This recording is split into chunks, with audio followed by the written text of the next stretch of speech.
राजकीय कला महाविद्यालय गोड्डा के बीए पार्ट थर्ड के हिंदी साहित्य के सभी छात्रों का आज इस कक्षा में हम एक बार फिर स्वागत करते हैं। छात्रों, पिछली कक्षा में हमने जो नाटक की संरचना है उस पर प्रकाश डालने की कोशिश की थी। आपको ये तो पता ही है कि जो आपका जो ये दूसरा प्रश्न पत्र है उसका नाम है नाटक और निबंध, और इसके अंतर्गत अगर हम देखें तो इसमें प्रमुखतः आपके पाठ्यक्रम में दो नाटकों को रखा गया है। एक है भारतेंदु हरिश्चंद्र का भारत दुर्दशा और दूसरा है जयशंकर प्रसाद का ध्रुव स्वामिनी। भारतेंदु हरिश्चंद्र का भारत दुर्दशा नाटक और दूसरा है जयशंकर प्रसाद का ध्रुव स्वामिनी नाटक। छात्रों, अगर हम देखें तो आज हम बातचीत करना चाहेंगे सबसे पहले ध्रुव स्वामिनी नाटक की। जयशंकर प्रसाद के ध्रुव स्वामिनी नाटक पर हम प्रकाश डालने की कोशिश करेंगे। छात्रों, मूलतः जो जयशंकर प्रसाद है वो मूलतः कवि माने जाते हैं। हिंदी साहित्य के इतिहास में जयशंकर प्रसाद श्रेष्ठ कवि माने जाते हैं। लेकिन छात्रों, जयशंकर प्रसाद मात्र कवि ही नहीं थे, वो श्रेष्ठ कहानीकार भी थे। उन्होंने अनेक कहानियों का सृजन किया है, उन्होंने उपन्यास भी लिखे हैं और उन्होंने अनेक श्रेष्ठ नाटकों का सृजन भी किया है और उन्होंने अलग अलग तरह के नाटक लिखे। उन्होंने ऐतिहासिक नाटक भी लिखे हैं, उन्होंने समस्या प्रधान नाटक भी लिखे हैं, उन्होंने पौराणिक नाटक भी लिखे हैं, उन्होंने सामाजिक नाटक भी लिखे हैं। अगर ऐतिहासिक नाटकों की चर्चा करें तो भाई देखिए, उनका स्कंदगुप्त, चंद्रगुप्त, अजातशत्रु और ध्रुव स्वामिनी ये उनकी प्रसिद्ध ऐतिहासिक नाटक है।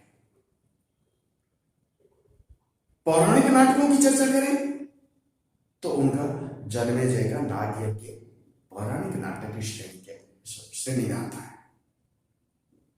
जयशंकर प्रसाद ने हिंदी नाटक विधा को समृद्ध किया है। उन्होंने अनेक नाटक लिखे हैं और अगर ध्रुव स्वामिनी की बात करें तो ये उनका अंतिम नाटक है, ये उनकी अंतिम नाट्य रचना है।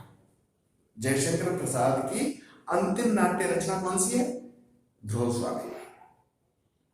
और ध्रुव स्वामिनी उनकी अंतिम नाट्य रचना है और ध्रुव स्वामिनी को आप कह सकते हैं कि ये समस्या मूलक नाटकों की श्रेणी में इसको हम रख सकते हैं। छात्रों, जयशंकर प्रसाद ने हिंदी नाटक विधा को नई दिशा दी है, नवीन विचार दिए हैं, नवीन शिल्प दिया है और उनके जो नाटक है उनमें इतिहास और कल्पना का समन्वय भी हम देख सकते हैं। जयशंकर प्रसाद के नाटकों में हम इतिहास और कल्पना का समन्वय भी हम देख सकते हैं। जो ध्रुव स्वामिनी नाटक में है उसमें प्रसाद जी ने पाश्चात्य समस्या नाटक की शैली का परिचय दिया है। पाश्चात्य समस्या नाटक की शैली का परिचय किसमें दिया है? ध्रुव स्वामिनी नाटक में दिया है। आप देखें तो ये नारी की सामाजिक स्थिति से संबद्ध नाटक है। ध्रुव स्वामिनी नाटक नारी की सामाजिक स्थिति से संबद्ध नाटक है। इस नाटक में 3 अंक है और प्रत्येक अंक में एक ही दृश्य है। छात्रों, ये जो ध्रुव स्वामिनी नाटक है इसमें 3 अंक है और प्रत्येक अंक में एक ही दृश्य है। क्लियर है?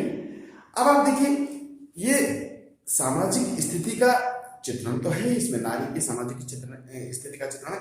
एक घटना ऐतिहासिक उठाई गई है लेकिन आधुनिक सामाजिक स्थिति पर प्रकाश डालने की कोशिश की गई है ध्रुव स्वामिनी नाटक में। इसकी कथा वस्तु रोचक है, सुगठित है और प्रभावमान है। ध्रुव स्वामिनी नाटक की जो कथा वस्तु है वो रोचकता लिए है, सुगठित है, प्रभावमान है। हिंदी का गद्य साहित्य, ये पुस्तक का नाम है हिंदी का गद्य साहित्य, डॉक्टर रामचंद्र तिवारी की। उसमें रामचंद्र तिवारी ने जो ध्रुव स्वामिनी है उसकी कथा वस्तु को लेकर के संक्षिप्त में प्रकाश डालने की कोशिश की है। ध्रुव स्वामिनी नाटक की अगर हम कथा वस्तु की बात करें तो भाई इसमें जो रामगुप्त है वो गुप्त साम्राज्य का सम्राट है। रामगुप्त गुप्त साम्राज्य का सम्राट है और ध्रुव स्वामिनी साम्राज्य है। रामगुप्त गुप्त साम्राज्य का सम्राट है और ध्रुव स्वामिनी साम्राज्य है। रामगुप्त हठवीर्य पात्र है।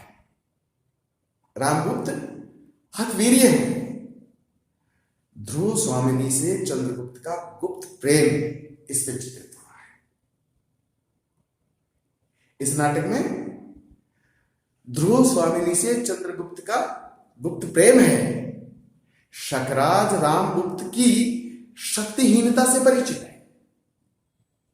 शकराज रामगुप्त की शक्तिहीनता से परिचित है। वह संधि की शर्त में महादेवी की मांग करता है। शकराज संधि की शर्त में रामगुप्त से किसकी मांग करता है? महादेवी की मांग करता है। और यह महादेवी कौन है? यह महादेवी है ध्रुव स्वामिनी।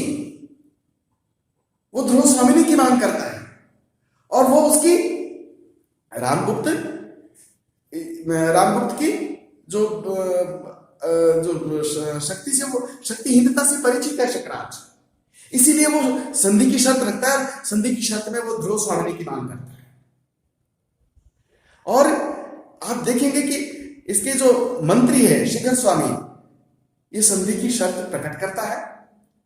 रामगुप्त सहमत हो जाता है। अब देखिए, आप शक्तिहीनता देखिए। ध्रुव स्वामिनी कौन है? गुप्त साम्राज्य की साम्राज्ञी है।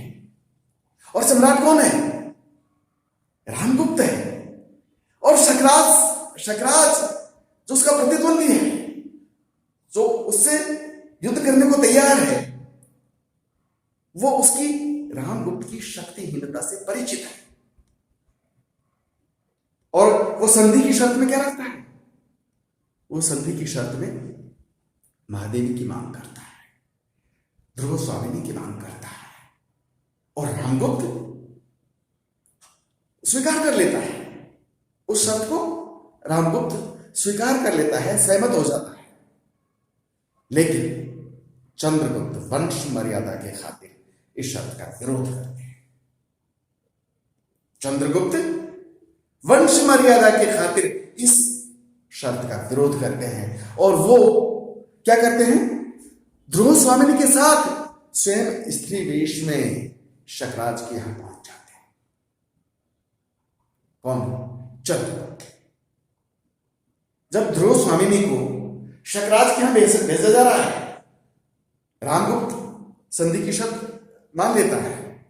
और जब वो ध्रुव स्वामिनी को शकराज के हवाले करता है, उनके वहां भेजता है, तो चंद्रगुप्त वंश मर्यादा के खातिर इस चीज का विरोध करता है, इस शब्द का विरोध करता है।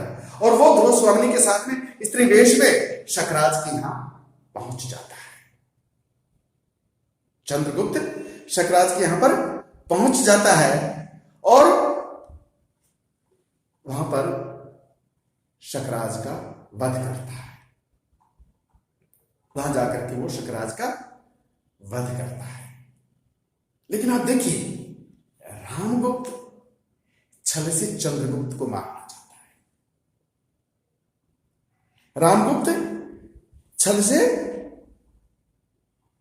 चंद्रगुप्त को मारना चाहता है, लेकिन एक सामंत कुमार के हाथों वह मारा जाता है और चंद्रगुप्त सम्राट बनता है और ध्रुव स्वामिनी महादेवी बनती है। ये इस नाटक की कथा है। ये इस नाटक की कथा है। इसमें एक तो अनमेल विवाह को प्रमुख रूप से उभारा गया है। नारी की जो स्थिति है उस पर ऐतिहासिक घटना के माध्यम से आधुनिक नारी की जो सामाजिक स्थिति है उस पर भी प्रकाश डालने का प्रयास है प्रसाद जी का। छात्रों, अगर इसमें हम इस नाटक की भाषा को देखें तो इस नाटक की भाषा सरल है, सरस है और भावानुकूल है। जो ध्रुव स्वामिनी नाटक है इसकी भाषा की अगर हम बात करें तो इसकी भाषा सरल है, सरस है और भावानुकूल है। वाक्य छोटे छोटे हैं, संक्षिप्त है। इस नाटक की जो भाषा है सरल है, सरस है, भावानुकूल है। वाक्य छोटे हैं, संक्षिप्त हैं। भाषा में कहीं ओज गुण है तो कहीं हास्य की सृष्टि में भी नवीनता है और अभिनय की मुद्राओं का इसमें पूरा पूरा निर्देश किया गया है।